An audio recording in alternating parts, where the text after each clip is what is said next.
Hey everybody, this is Sean V. Bradley, Xander Zoolander, and then Karen Bradley. So Karen... No, it's Mrs. Bradley. It's Mrs. Bradley? What do you mean? What's going on? Senora Bradley? Why, what's going on here?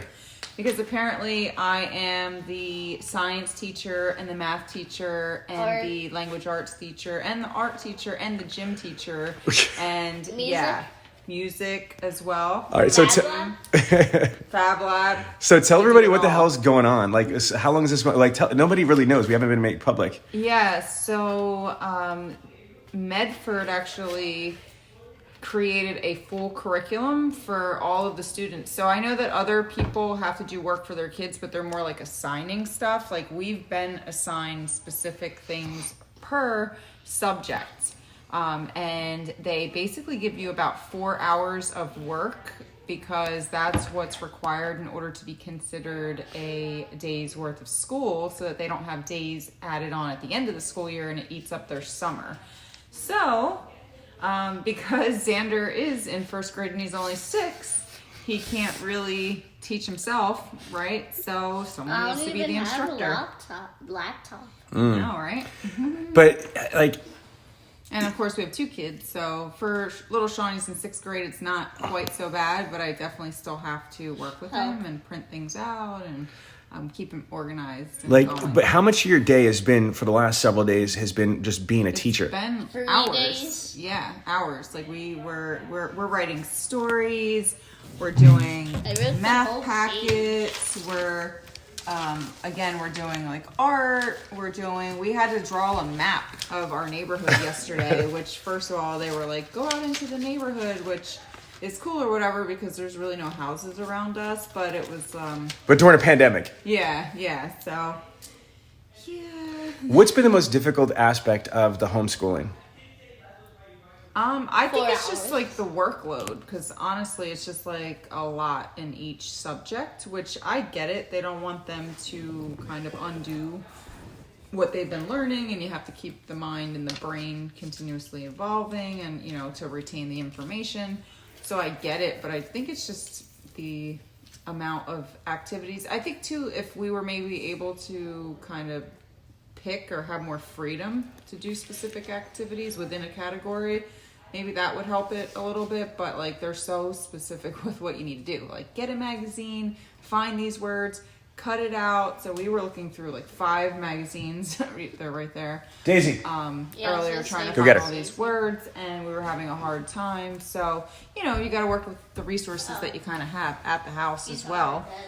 So if you don't have those resources, which thankfully we did have some magazines around because, everything's like so digital today, right? So how do you have a new appreciation for teachers?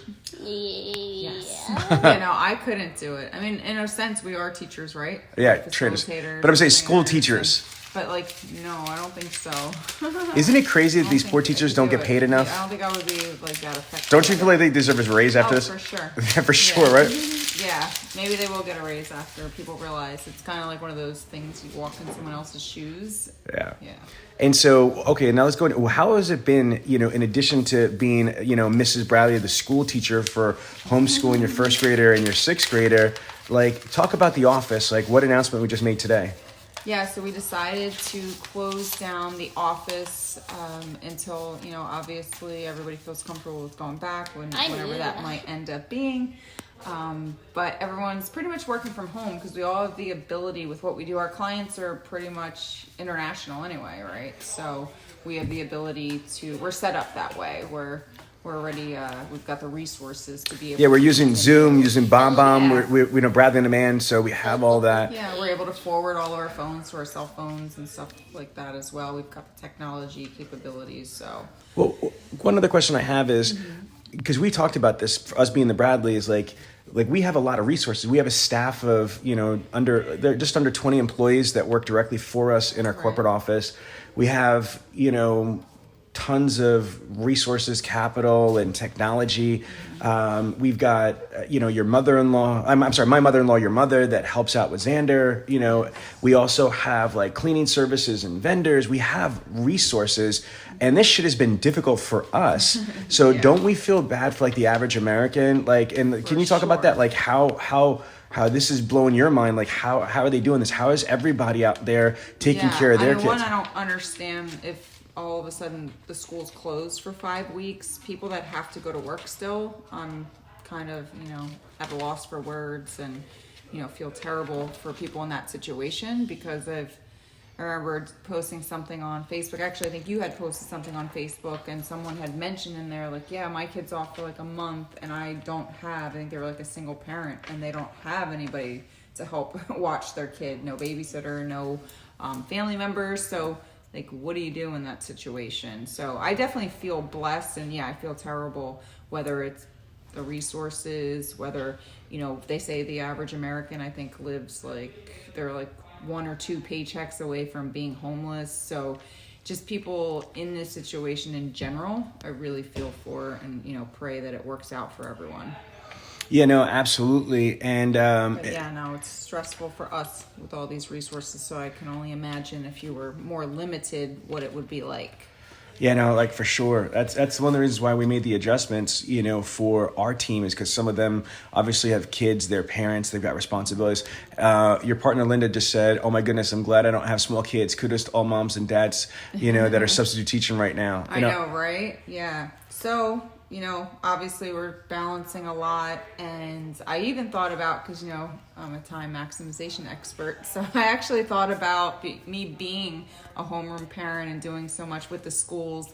I have a list of all the parents. I'm pretty close to, some of the people there. So being able to kind of hook up through like a Zoom or something like that and say, hey, why don't we each take one day of the week if I found like 5 of them, and they could teach the activities through the Zooms. And that's then, a great all idea. The kids could do it, because then you'd really only realistically get stuck teaching once a week versus 5 days. So imagine like how much time that would save you. So I would say, if you have the ability to do that, if you can link up with another 4 families from your kid's grade, then definitely see if they'd be willing to do something like also, that. Also, Karen, then tell them that BombBomb is giving free services, for education. So it's bombbomb.com/education. Yeah. And so what you can do is you can connect with the other moms that are in Xander's class.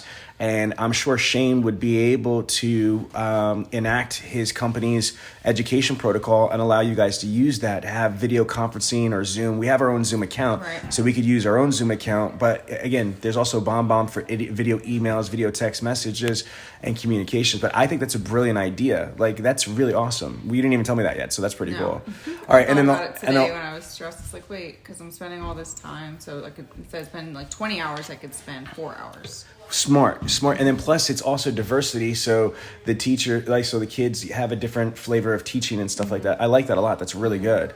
All right. What about our last thing I want to talk about, and we'll let you get back to like work because you're still doing parent shit here, is like us eating. Because before that, we have a very interesting life. But one of the things is that we never did great on is like home cooking, because, we always ate out. Okay. Or we either ordered out or ate out. Convenience, and our kids are like the pickiest ever. And Sean, there's certain things you don't like as well. So like making dinner was like horrific at one point here. As the kids have gotten a little bit older, they're not quite as picky, but. Yeah. But tell the people how your survivor, turned around and stocked up. And so what's been kind of cool is we've been making meals every day, which like for everybody, like so what, dude? But that's something we normally never used to do. Yeah. So how's that been? Yeah. No, I feel like we like it. Yeah, I do. I like it a lot. It has like a family togetherness, because we do try to prepare the meals together as well. And yeah, like I think that's what this is all about. When you're, I don't want to say trapped in the house, but you're more confined, and you're more, you kind of, again, right now it's not a mandated thing, but a choice. But, being in such close quarters, you have to work together as a family. And I feel like we've done that very well, with taking care of the dog, again, to helping out with different school lessons, and kind of each person chipping in with cooking and cleaning. And so it's been a real interesting experience that in some ways has brought us closer together. So. Absolutely. So we wish everybody to be safe. Absolutely. And secure. And again, if you guys, need any advice or help, if there's something we could do, we're here to help whoever we can, So just be safe out there and make smart decisions and wash your hands. All right. Bye-bye. Bye.